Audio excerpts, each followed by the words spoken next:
रामपुर नाम के गांव में राजू नाम का एक चतुर और दयालु लड़का रहता था। उसकी बुद्धिमत्ता उसकी उम्र से कहीं अधिक थी। गांव के बड़े बुजुर्ग भी उसे अपनी बातों के लिए अक्सर सलाह लिया करते थे। एक दिन गांव प्रधान ठाकुर साहब ने जब राजू की बुद्धिमत्ता के बारे में सुना तो उत्सुक होकर उन्होंने राजू को अपनी भव्य हवेली में आने का न्योता दिया। राजू भी खुशी खुशी उनकी हवेली पर पहुंच गया। आओ राजू आओ, नमस्ते। भाई मैंने तुम्हारी बुद्धिमत्ता के बारे में बहुत कुछ सुना है, लेकिन मुझे ये बात बताओ, तुम ये इतनी बुद्धिमानी भरी बातें कैसे सोच लेते हो? राजू ने मुस्कुराते हुए जवाब दिया, नमस्ते ठाकुर साहब।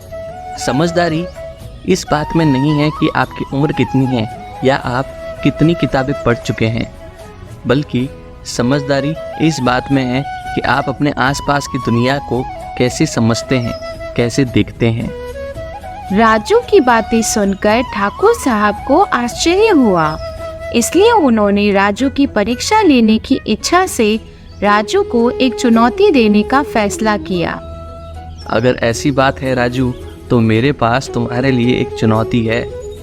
तुम मेरे लिए कुछ ऐसा लाना जो मुझे दुखी होने पर खुश कर सके, और जब मैं खुश हूँ तो दुखी भी हो सकता हूँ, ये बात भी याद दिला दे। अगर तुम ऐसा कुछ लाने में सफल हो गए तो मैं तुम्हें इसके बदले एक अच्छा इनाम दूंगा। राजू चुनौती के लिए सहमत हो गया और उसने इसका समाधान निकालने के लिए कुछ दिनों का समय मांगा।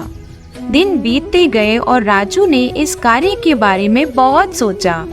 वह अपने दोस्तों, परिवार और यहाँ तक कि गांव के बुजुर्गों के साथ भी लगातार चर्चा करता था। उसे किसी ऐसी चीज की जरूरत थी जिसे खुशी और दुख दोनों हो। गहन चिंतन के बाद उसे एक समाधान मिला। एक सुबह राजू हाथ में एक छोटा बक्सा लेकर ठाकुर साहब के पास आया। नमस्ते ठाकुर साहब, आपने जो मांगा था मैं आपके लिए ले आया हूँ। उत्साहित होकर ठाकुर साहब ने जल्दी से बक्सा खोला और उसमें एक चांदी की अंगूठी मिली जिस पर लिखा था, यह भी गुजर जाएगा। ठाकुर साहब ने हैरान होकर राजू की ओर देखा।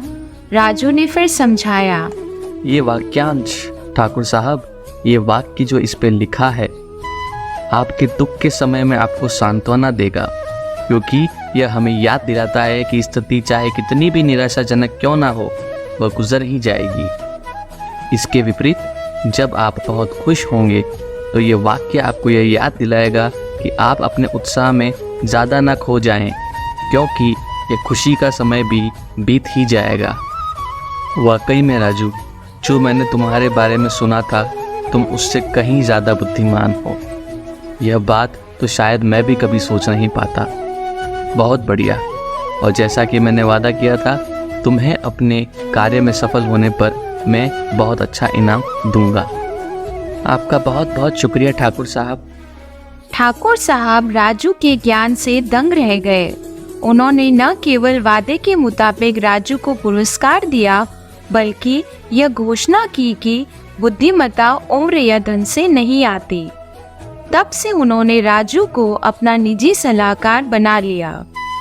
तो इस कहानी का सार यह है कि सच्चा ज्ञान उम्र या सामाजिक प्रतिष्ठा से नहीं आता है, बल्कि जब हम जीवन में विभिन्न परिस्थितियों का सामना करते हैं तब हम उन्हें सही दृष्टिकोण से समझ सकते हैं, और इस तरह हम हर गुजरते दिन के साथ समझदार होते जाते हैं।